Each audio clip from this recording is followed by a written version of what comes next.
സഫറിലിനി മടവൂർ സഫീനയുണ്ടാകശിഷ്ടം, മടവൂർ സഫീനയുണ്ടാകശിഷ്ടം. എൻ്റെ മുരീദുകൾ നല്ലവരല്ലെങ്കിൽ എപ്പോഴും നല്ലവൻ ഞാനെന്ന് ചൊന്നോവർ.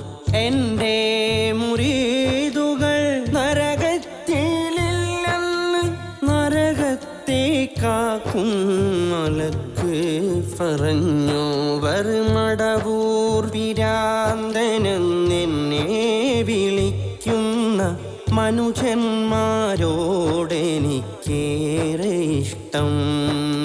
മഹനീയമാണ് പിരാന്തെന്നതറിയുവാൻ അനുഭവമേക്കാളൊന്നില്ല ശ്രേഷ്ഠം.